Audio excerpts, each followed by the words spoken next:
It's good day to brew, baby. What is up, YouTube? It's your boy, Millsy. Back with Hometown Commander, back for another episode of Millsy Brews, the show where I brew a version 1.0 deck list of the commander in front of us on my quest to brew the magic world. You know the model, baby. It's ABB. Always be brewing, and that's what we're back to do today. The deck list is going to be down in the description below. I really appreciate it if you could interact with the video, like, comment, subscribe, consider checking out the links in those description.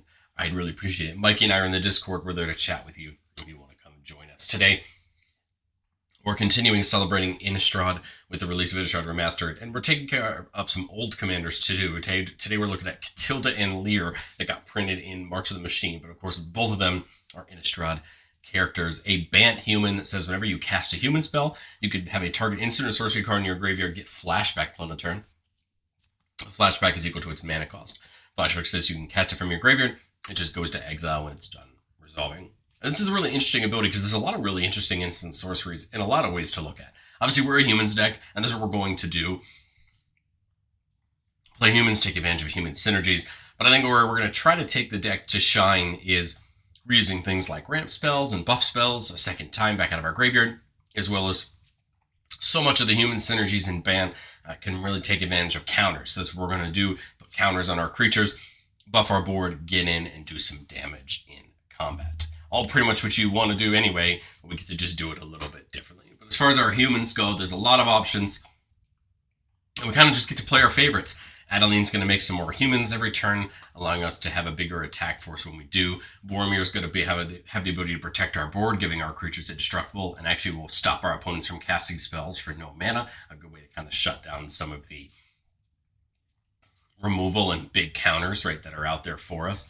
Champion of Lambholt, whenever another creature comes in, it gets a counter on itself, and creatures with power less than it can't block creatures we control. A good way to potentially just give our board unblockable and really hurt our opponents in combat. Chulane, one of the other Bant legendaries, right, in these colors. Whenever we cast a creature spell, we could draw a card and then put a land from our hand onto the battlefield. And for 3 mana, we can put a creature back to its owner's hand from that we control. So an interesting way to reuse things. But Chulane's not bad either, helping us ramp, right, as we play our humans. Greymond, of course, the reprint of Rick. We covered that this week as well, giving our humans our choice of First Strike, Vigilance, and Lifelink. We get to pick 2 of them. And then once we have 4 more humans, everybody gets +2/+2. A great way to turn our board offensive.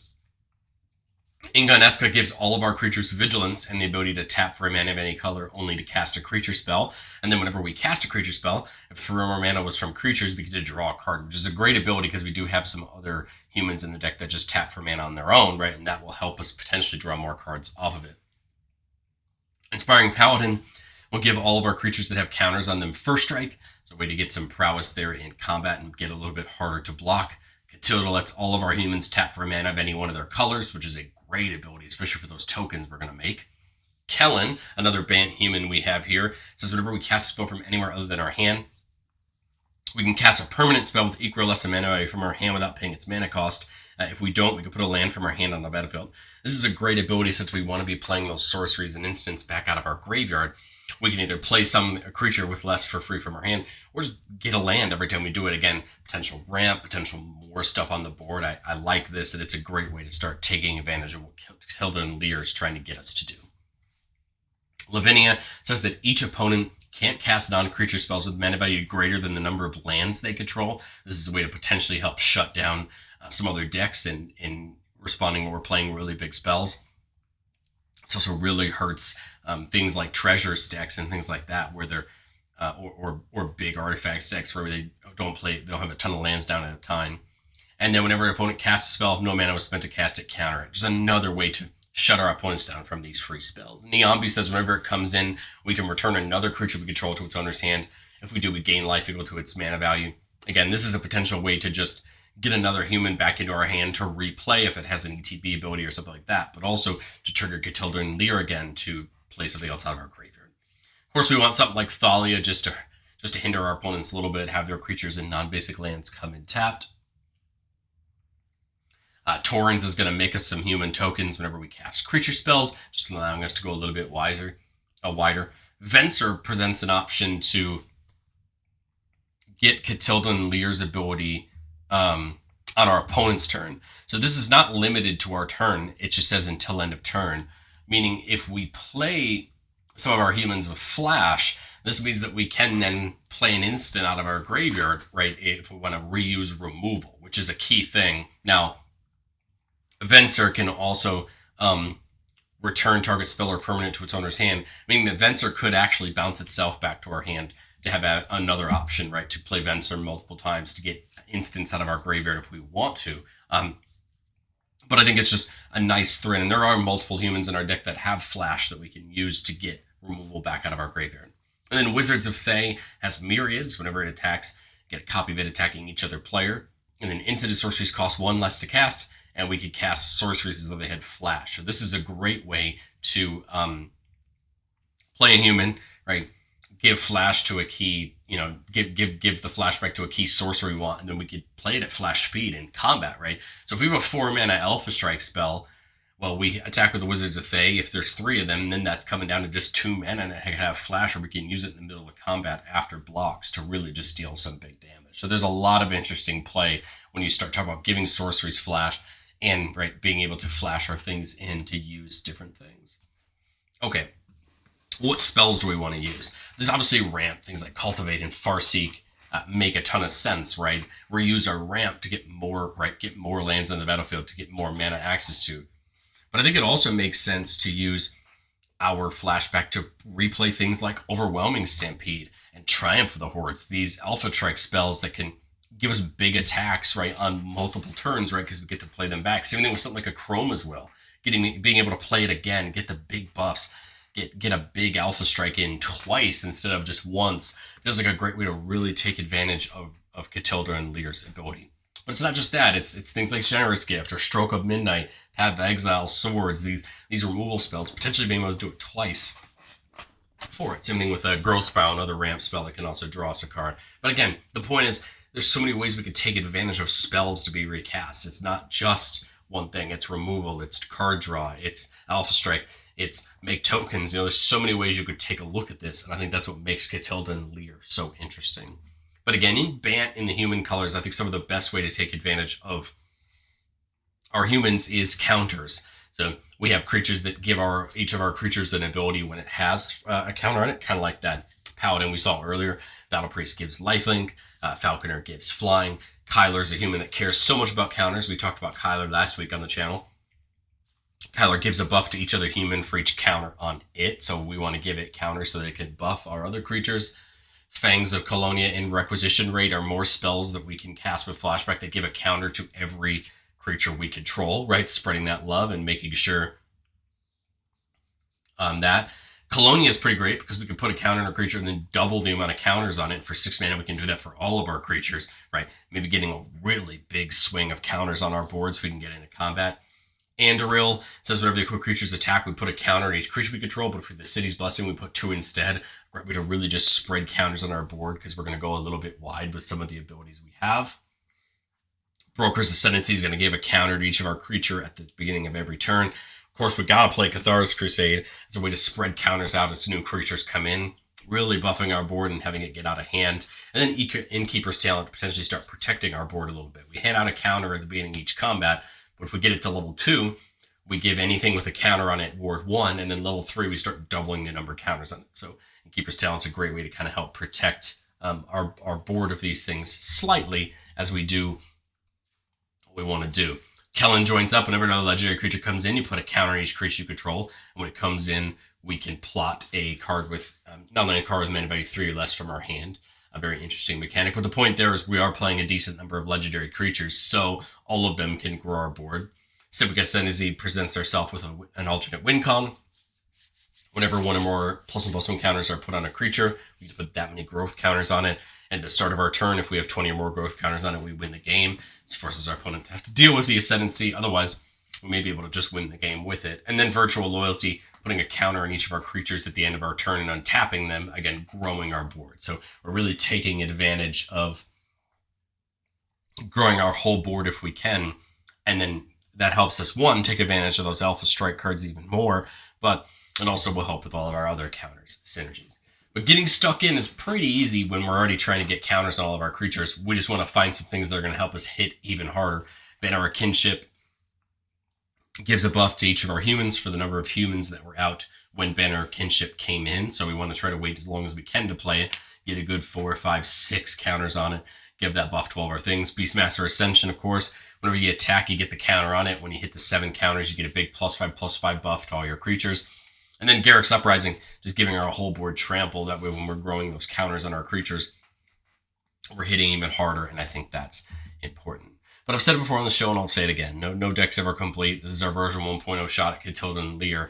And as we get into testing, I think there's a lot of things we can learn, which is, do we have enough spells? Do we want to focus more on spells? And if we do, we can actually bring the original Lier in, start really giving all of our things instant flashback without having to use Katilda and Lier. The reason Lier isn't in the deck was just because of its... I was focused a little bit more on the counters and the humans than I was the spells, but I think if we want to focus a little more on spells, I think it makes sense for Lier to come in. We can also focus on more flash or things like Leyline of Anticipation, allowing us to cast our humans at flash speed, meaning that we can flash them in and then, flashback something back out of our graveyard at flash speed and really take advantage of being able to do it on our opponent's turn and not just our turn, and really creating a better ecosystem for that if there's something to do. And the third thing, which is a little sweatier and probably not everybody's going to love it, is things like extra turns or that. Again, play them once, be able to play them back out of our graveyard with Katilda and Lier. It is a option, especially when you start building your board and wanted to be getting towards combat. But let's do our playtest. That's what we love to do here on the channel. And let's have some fun. Keep it a 3-laner with Coppercoat Vanguard for some protection. The Thalia, Kadama's Reach, and Inspiring Paladin. So what we're missing is a real big way to get counters on all of our creatures, but other than that, we've got some ramp. We get to flash black. We can flash back the ramp. Got some protection. I like this one a lot. We see Katilda. Okay, well, Katilda is a way to actually get counters on all of our creatures with her bottom ability. But I think the thing I like the best with Katilda is it's going to allow all of our creatures to start tapping for mana, which is huge. Well, turn 2, we see the Farseek. Okay. Question is, if I Katilda next turn, it would be 4 mana next turn. I could do like Vanguard plus Farseek next turn. That's kind of my thought, is Katilda this turn. And then next turn when I play this land, now I have 4 mana, right? I could do Vanguard plus Farseek, right? And then I'm kind of using more of my mana that way. I guess I could still have... Still have Farseek last turn. My thought is, I think our mana goes a little bit further this way, because now the next turn, right? Now we have 6 mana right now, maybe plus more depending on what we draw. So turn 4 here, we don't draw the land, but that's A-okay. Katilda's 3. So I think Thalia makes a ton of sense. The Kadama's Reach makes a ton of sense. I think Thalia plus Kadama's Reach.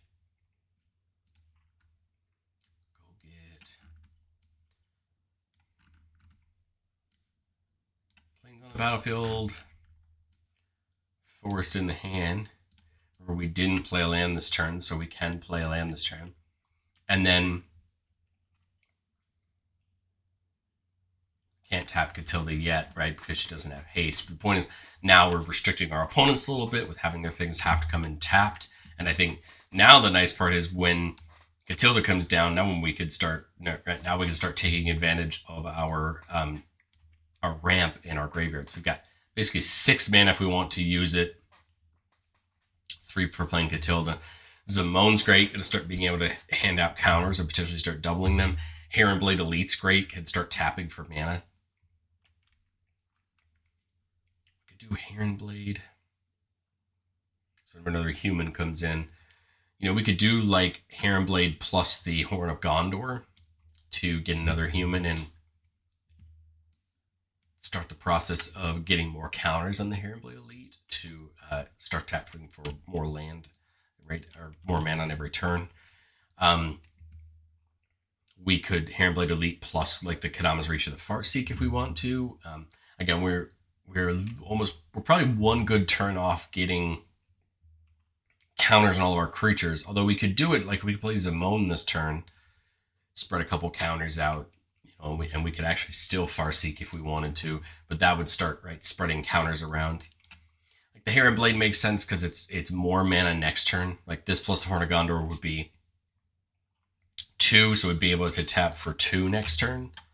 But, you know, Zimone gets us towards being able to use that Paladin. I like the idea of Horn of Gondor because then next turn we can actually tap it for a ton of humans, right, to start pushing ourselves forward. I think there's a lot of arguments on what route we could take this turn, but I kind of think of just Hair Invade plus the Gondor. Get the Soldier token, which is going to lead us to another counter here. We could give Flashback, but again, we'll choose not to there. And no attacks, because that was 3 for Katilda, 3 for the Blade, and 3 for the Gondor. So no attacks this turn, but that's okay. We're working our way up. We're prepping our board. So now 7 mana. We could, you know, Zimone and tap the Horn of Gondor. I just wish there was a better way to get counters right on all of our creatures. I guess we could with Katilda. We could tap it for 6 and do it, get a counter and everything, and then we could still get the Paladin in to get us some value this turn. I kind of like the idea of I could tap for the humans and tap Katilda. Right, I could tap these 3.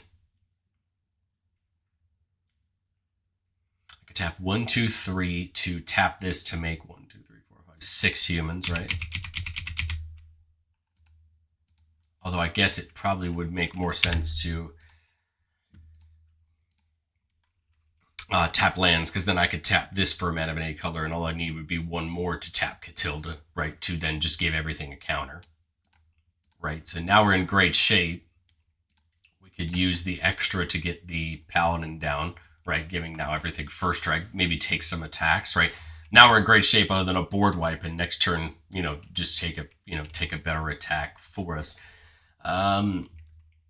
Because we just missed anything real to help us hit even harder. But the truth is, you know, now with these tokens growing, right, it's going to get worse for our opponents as that process keeps going. But I think we'll jump into Playtest 2. I think we saw it, we just didn't see it perfect, but I think we still got a good snapshot of what we're trying to do. 2-lander here with an Arcane Signet, Lavinia, Beastmaster Ascension, Kellen, and Abs of Falconer. Kellen's great here because remember that we can start getting good things from it. All right, well, there's the Heronblade Elite. That's going to help us a ton, right? Especially on these early turns with having more humans come in and get more mana. So I'm thinking here on turn 3, we just play it. Again, nothing to follow it up with, but that's okay. Remember, we're going to keep getting more things as we get more humans to the board. This gets to more mana. So we could, let's see, you can only tap for a mana of any 1 color. So even if I play Zimone, well, I could play Zimone. That would bring it up to 2, go through combat, bring it up to 3, and use it to play something like the Falconer or the Beastmaster Ascension. That might not be a bad idea. So the Zimone gives each of them a counter, right? And this gets a counter for Zimone coming in. And then after combat, we could play the Falconer, which would give them flying, right? We could get the Beastmaster Ascension. I think I'll just put down like the Falconer, just for more mana next turn, but now they're in the air, right? Make them a little bit evasive. So now here, I mean, we don't have anything in the graveyard just yet for Katilda and Lier to make Flashback, but I think I would spend the 3 mana to put Katilda and Lier in. Now we're tapping for 5, right, with Heronblade Elite. It's all of 1 color, so we do have to be kind of careful what color we choose, right? I don't think we can get Kellen and Katilda and Lier in on the same turn. If I were to pick blue, for example, I think I could get... So that was good. If I pick a white, I could get Thalia plus an Unbreakable formation this turn. Take a big attack. They all get a counter. And then we could flash that back on a future turn, right? Maybe that's the thing we do there. All our creatures get a counter and vigilance until end of turn. So this would already be tapped, but these guys would have a counter on them in vigilance. Move to combat, right? Katilda can, and now Zimone can put counters. Maybe we go, here and here with the counters, start growing the board, right? Now they can attack. They're in the air, so they're probably going to get a good attack in this turn. Remember, Zimone can now start doubling counters, right? Making Harem Blade Elite, right, a lot better of a mana rock. But now we go into turn 6. I mean, I love the idea of just playing Kellen, right? That would let us cast the Unbreakable Formation back out of our graveyard. We could play the Beastmaster Ascension for free, right? Basically just get to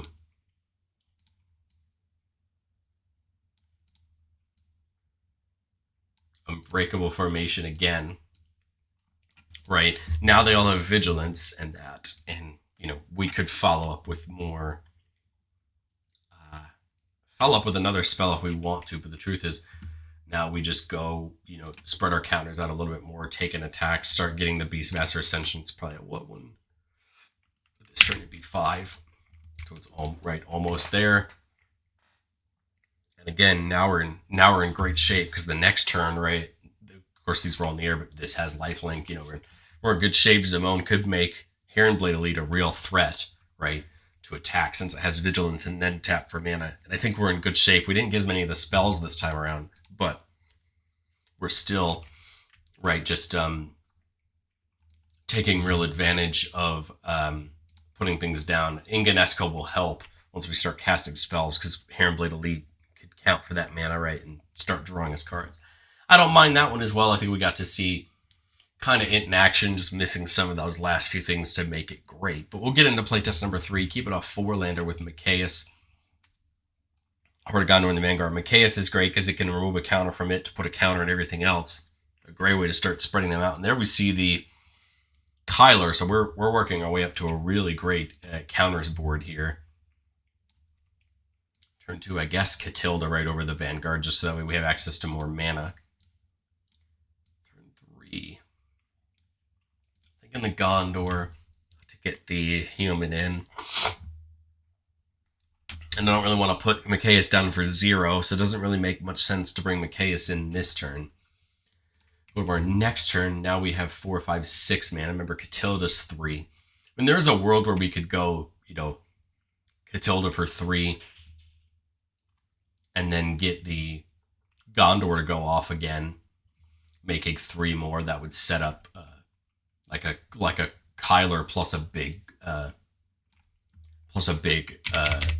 Gondor to make Kyler big. Because my thought here is now here on turn 5,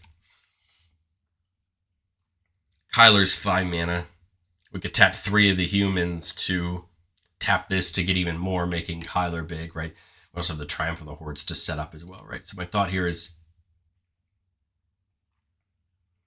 how do we do this without probably those, and then tap these 3 for the Gondor, making 7 more.